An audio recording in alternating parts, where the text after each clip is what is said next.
السلام عليكم ورحمة الله وبركاته የተወደዳችሁና የተከበራችሁ አድማጭ ተመልካቾች እንደምን ውላችኋል እንደምን አምሽታችኋል ይህ ልዩ ዜናችን ነው ዓለም አቀፍ የሆነም ልዩ ዜናም ይዘንላችሁ ቀርበናል አብራችሁን ሁኑ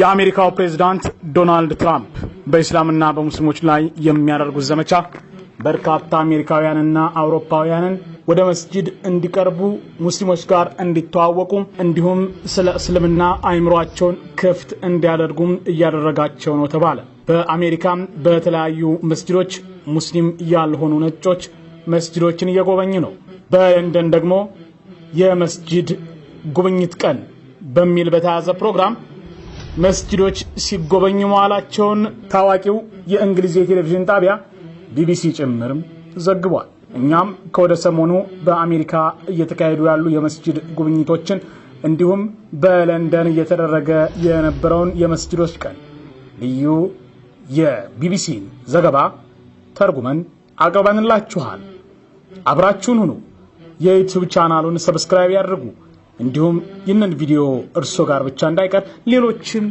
እንዲያዩት ያድርጉ ብዙዎች በተመለከቱት ቁጥር እኛም ለእናንተ የምናቀርባቸውን አዳዲስ መረጃዎች የተለያዩ ፕሮግራሞች በየጊዜው እያሻሻልን እናቀርባለን አብዱራሂም አህመድ ነኝ ከአፍታ መሸጋገሪያ በኋላ በቀጥታ ወደ ልዩ ዜናችን እናልፋለን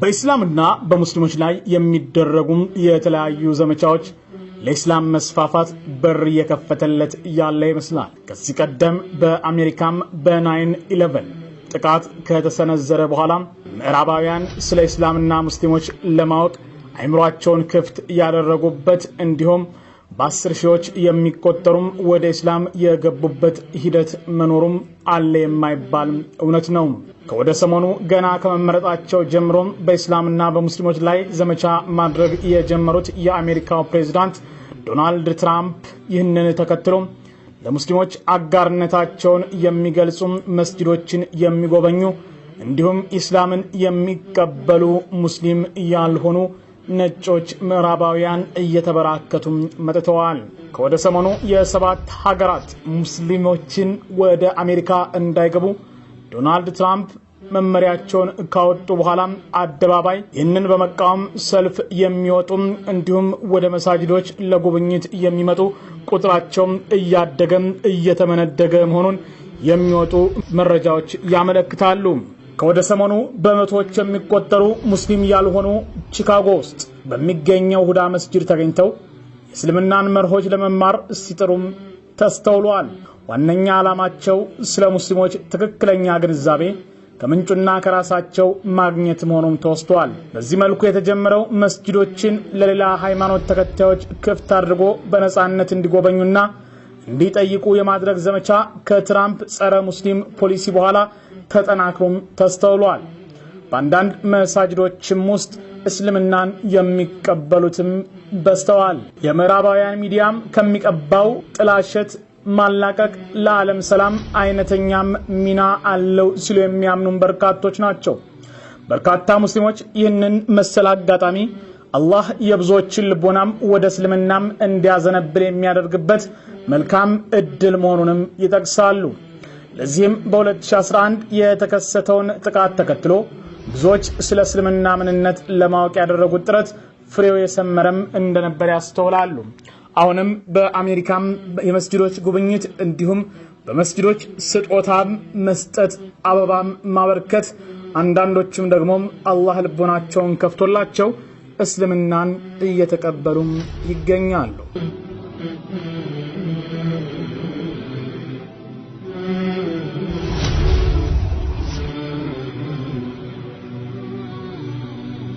አሜሪካም ወደ ለንደን ጎራስን በለንደን የሚገኙ በርካታ መስጂዶች ሙስሊም ባልሆኑ ሰዎች ሲጎበኙ አሉ የሚል ዘገባም ያቀረበው ደግሞ ታዋቂው የእንግሊዙ ጣቢያም ቢቢሲ ነው።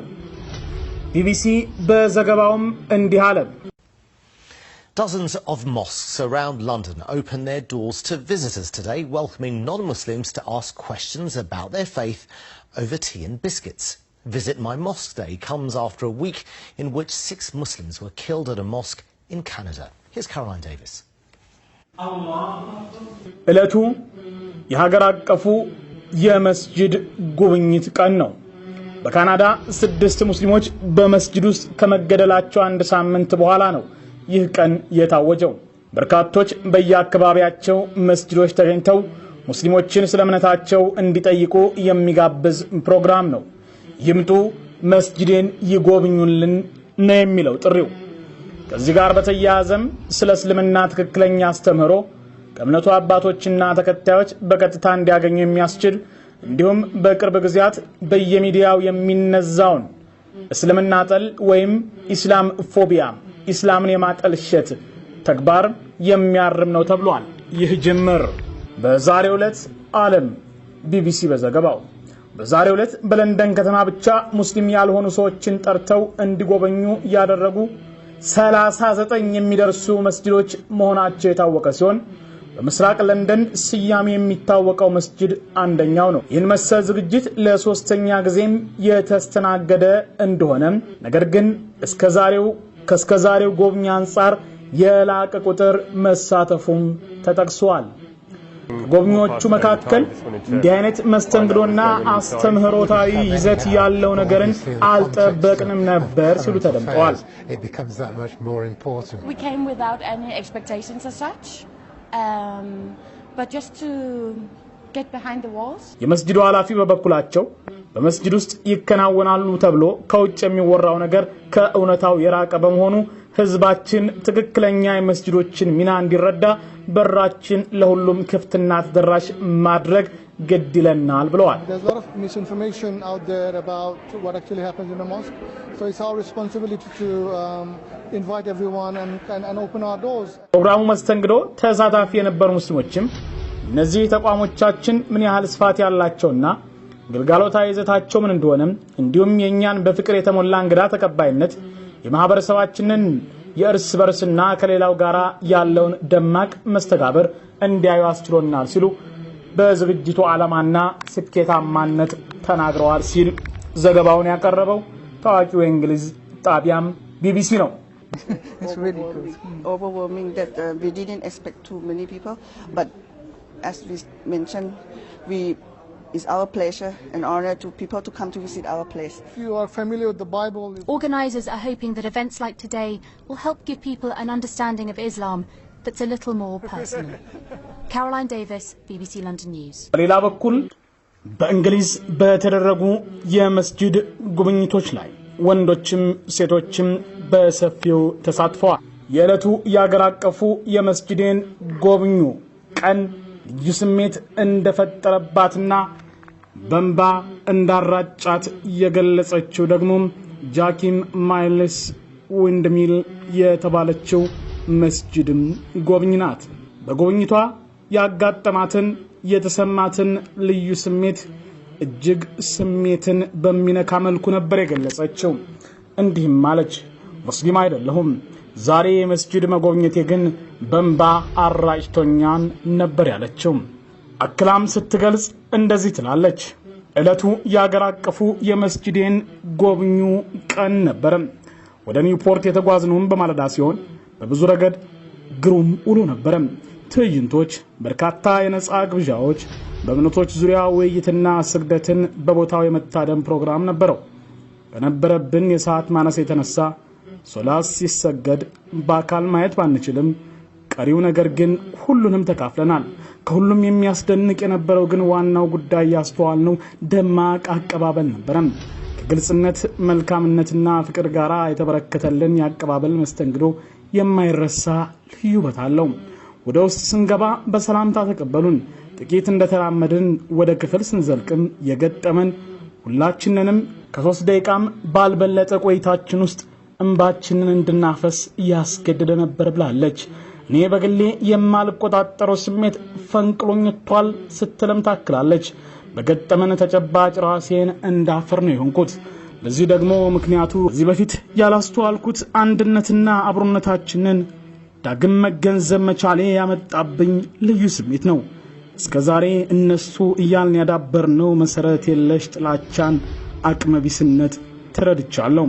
ከእንግዲህ አንድ ነን፣ የሚለየን የለም፣ እነሱ የሚባል የለም፣ እኛ ናቸው ስትልም ተናግራለች። እንዲህም ስትል ትቀጥላለች።